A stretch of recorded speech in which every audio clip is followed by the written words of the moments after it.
Hey guys, welcome to the Talkisoba after review for Spice and Wolf. We're going to talk about both seasons. Yeah, so, Spicy, it's Wolfy, it's, you gotta, skip it, bop. Did you really like it? Man, I gotta say, it's the weakest one we've reviewed. I mean, we reviewed 8 now, but it's definitely at the bottom. Yeah, definitely for me too, because when I was watching it, I was like, I like it, but it's like, I don't necessarily get why people are so hyped about this show as much, because it's like, it has like pretty good ratings on like My Animus and How Many where it's rated pretty highly. And one of those shows that are rated that highly you can generally trust to be really good. Spice Wolf, I like that kind of genre of show, so I should like it, but it just kind of ended up being good for me, but it wasn't anything really that special. I mean, I think it did a good job keeping me interested, because I'm a noob who doesn't care about stuff like, Europe and medieval stuff and personal economics, because I cheated in econ class. But I was really into this show, so I think that means something. Like I said in the review, it's pretty intense. They'll be like, yo, the market's crashing, people are rioting, you're gonna die, and then the episode ends, and I'm like, oh, I'm interested. Yeah, I think that's why the second season is like much better than the first one. It really grabbed me despite the whole show just being one big business lesson. Yeah, because the second season I got more longer arcs. There's only like 2 of them. Yeah. The first one had like a couple of arcs that worked kind of well, but like most of them are kind of eh. Yeah, and I thought it was pretty interesting when Lawrence tried to, one-up Holo's, business negotiations when he totally freaking screwed over that dude.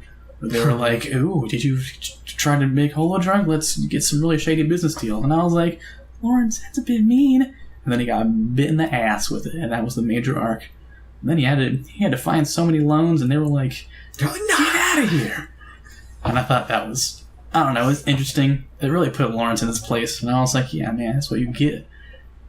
I thought it was kind of weird watching season 2, like the last arc, because it was like, hey man, you make so much bank, but it's like, don't you already have bank? Like, I never really understood why he necessarily wanted A's plan, because it was like, you're making money, but it's like, is it really worth the risk of like selling her, and then it kind of ends up being pointless? He wants mad bank.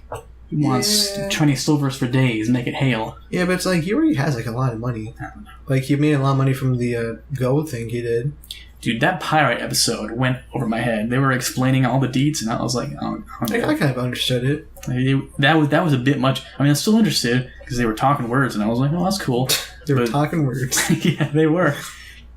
As opposed to visualizing words and, sign language. But I gotta say, most of the real raw economics and details of the pirate arc, I didn't really get it. But that was actually pretty interesting, because it was basically the stock market, I guess. It was like capital and credit and, conversion rates. Rise and fall. I thought you would understand, because you play Animal Crossing, and you got the stock market in that game where it kind of makes sense, where it's like... Well, the stock market there is random. The stock market and the stuff is controlled by people. Are you telling me Wall Street is a random date? No, I said Animal Crossing is random.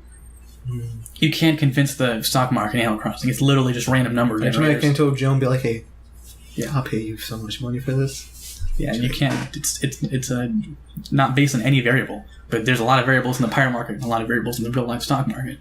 Yeah. And I gotta say one thing, man. So Ave, sliced a little bit of Lawrence's face when she backstabbed him. Not literally, he face stabbed him, backstabbed him metaphorically. And I flinched when Holo punched Lawrence right in his already open wound. I was like, woman, please. Someone has to do that. Someone got to put him in his place. He already did get put in his place. He got stabbed in the face. He didn't need to be punched in that stab. That was weird too. It was like, oh wait, you actually low-key evil. Okay. And then he does nothing about it. Like, I thought it was really stupid when he was like choked her out and he's like, I don't want to choke you anymore. I'm like, hey, what are you doing, pal? Yeah, I don't know. Also, I still stand by how much I didn't like Holo towards the end. I liked her at first, and I thought she really... I don't know, I thought she pulled some nonsense in the first half of season 2 with Lawrence. Well, I didn't mind it that much, because, like, Holo for me was kind of, like, neutral, where I liked her inherently. I think she's a fun character, but I don't get why some people are like, this is my waifu for days. I'm like, I don't know about that. She's not my waifu. Lawrence and Holo is not my OTP. Just, like I said in the review, it's puzzle pieces. It's not going to happen. I don't know, I think, in a disadvantaged way, like, I feel like the relationship will keep on getting better, because I feel like this last arc was kind of, like, a major one, because this point was a selling her, and I think, I haven't read the light novels after this, so yeah, I wanted them to go to the north, but I'm not going to bother to read the novels to find out. Yeah, I think I'd be interested to see if the relationship gets better, because I think it probably does right now. Do they smash, though? Probably not. That was kind of weird when Holo was like, you can mate with me, and Lauren was like, no. I want to be like, I'm a gentleman. Is he, though? Do you think there'll be a season 3? Because people have been begging for season 3 for like 6 years now. Oh, it's not going to happen. That's hilarious. That's a joke.